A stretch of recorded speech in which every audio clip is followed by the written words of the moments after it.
ಎಲ್ರಿಗೂ ನಮಸ್ತೆ. ನಿಮಗೆಲ್ಲ ಗೊತ್ತಿರೋ ಹಾಗೆ ಎಲ್ಲ ವಿಷಯ ಎಲ್ಲ ಗೊತ್ತು, ಎಲ್ಲ ನ್ಯೂಸನ್ನು ನೋಡಿದ್ದಾರೆ ಎಲ್ಲರೂ. ಈಗ ಇದು ಉದ್ದೇಶಪೂರ್ವಕವಾಗಿ ಅಂತ ನಾವೇನು ಹೇಳೋದು ಬೇಕಾಗಿಲ್ಲ, ಅಲ್ಲೇ ಗೊತ್ತಾಗ್ತಿದೆ.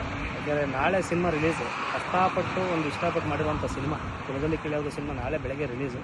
ಅದು ರಾಜ್ಯಾದ್ಯಂತ ರಿಲೀಸ್ ಆಗ್ತಾಯಿದೆ. ಈ ನಡುವೆ ನಾಳೆ ರಿಲೀಸ್ ಇಟ್ಕೊಂಡು ಇವತ್ತು FIR ಮಾಡೋ ಅವಶ್ಯಕತೆ ಇರಲಿಲ್ಲ.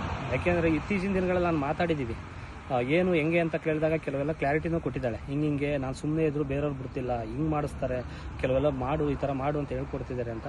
ಅವ್ರು ಯಾರ್ಯಾರು ಹೇಳ್ಕೊಡ್ತಾರೆ ಅನ್ನೋದು ನನ್ನ ಹತ್ರ ಬಾಯ್ಬಿಟ್ಟಿದ್ದಾಳೆ. ಓಕೆನಾ? ಅದು ಯಾರ್ಯಾರ ಜೊತೆಲಿ ನಿಂತಿದ್ದಾರೆ, ಟೋಟಲ್ಲು 2 ಹೀರೋಗಳು, ಒಬ್ಬರು ಲೇಡಿ ಡಾನು, ಅವ್ರು ಯಾರು ಅಂತಲೂ ಹೇಳ್ತೀನಿ, ಅವ್ರು ಯಾರು ಅಂತ.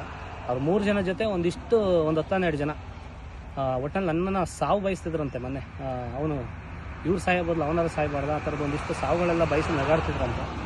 ಗೊತ್ತಿಲ್ಲ ನಾನು ಯಾರಿಗೆ ಏನು ಮಾಡಿದ್ದೀನಿ ಅನ್ನೋದು ಗೊತ್ತಿಲ್ಲ. ನಂದಾತು ನನ್ನ ಪಾಡಿಗೆ ಕೆಲಸ ಆಯ್ತು, ಕೆಲಸ ಇಲ್ಲ ಅಂದರೆ ಊರಲ್ಲಿ ಜಮೀನು ಕೆಲಸ ಆಯಿತು, ಅಷ್ಟೇ. ನಾನು ಇನ್ನೇನು ನಾನು ತಲೆ ಕೆಡಿಸಿಲ್ಲ. ಪ್ರತಿಯೊಂದು ಸಾಕ್ಷಿನ ನಾನು ತಂದು ಕೊಡ್ತೀನಿ. ಈಗ ನಂದು ಒಂದೇ ಓಡ್ತಿರೋ ತಲೆಯಲ್ಲಿ. ಯಾಕೆ ಅಂದರೆ 1.5-2 ತಿಂಗಳಿಂದ ಈ ಸಿನಿಮಾ ರಿಲೀಸ್ ಅಂತ ಎಲ್ಲರ ಮನೆಗೂ ಹೋಗಿ ಇನ್ವಿಟೇಷನ್ ಕೊಟ್ಟು ಸಿನಿಮಾ ಕರೆದಿದ್ದೀನಿ. ಎಲ್ಲರೂ ಕೂಡ ಸಿನಿಮಾ ನಾಳೆ ಬಂದು ನೋಡ್ತಾರೆ. ಅದಕ್ಕೆ ಮೋಸ ಆಗಬಾರ್ದು. ಯಾಕೆಂದ್ರೆ ನಿರ್ಮಾಪಕರು ಎಲ್ಲಿಂದ ದುಡ್ಡು ತಂದಿರ್ತಾರೋ ಏನಾಗಿರ್ತಾರೋ ಅದು ಗೊತ್ತಿಲ್ಲ. ಬಟ್ ಇವರಿಗೆಲ್ಲ ಗೊತ್ತಾಗಲ್ಲ. ಅದು ಏನೋ ಒಂದು ಹೆಸರಾಳು ಮಾಡಿದರೆ ಇದು ಮುಗೀತು ಅಂತ ಅವ್ರ ಮೈಂಡ್ ಏನೋ ಗೊತ್ತಿಲ್ಲ ನನಗೆ. ಬಟ್ ಇದರಲ್ಲಿ ನನಗೆ ಕಾಣ್ತಿರೋದು ಒಂದೇ, ನನ್ನ ಫ್ಯೂಚರ್ ಜೊತೆ ಮೇಯ್ನ್ ನಿರ್ಮಾಪಕರು ಮತ್ತು ಡೈರೆಕ್ಟ್ರು ಕಷ್ಟಪಟ್ಟು ಒಂದು ಒಳ್ಳೆ ಸಿನಿಮಾ ಮಾಡಿದ್ದಾರೆ. ಅದು ನನ್ನನ್ನು ಹೀರೋ ಆಗಿ ಮಾಡಿ ಒಂದಿಷ್ಟು ಬಂಡವಾಳ ಹಾಕಿದ್ದಾರೆ. ಅವ್ರಿಗೆ ಮೋಸ ಆಗಬಾರ್ದು. ಅದಕ್ಕೆ ಇದ್ರ ಕಡೆಯಿಂದ ಯಾವುದೋ ಪ್ರಾಬ್ಲಮ್ ಆಗಬಾರ್ದು. ಇದೇನಿದೆ ಹುಡುಗಿದು ನಂದು ಏನಿದೆ ಪ್ರಾಬ್ಲಮ್ಮು, ಅದನ್ನ ಅತಿ ಶೀಘ್ರದಲ್ಲಿ ಸಾಕ್ಷಿ ಸಮೇತ ಕಾನೂನು ರೀತಿ ನಾನು ಇದಕ್ಕೆ ಕ್ಲಾರಿಟಿ ಕೊಡ್ತೀನಿ. ಎಲ್ರಿಗೂ ನಮಸ್ಕಾರ.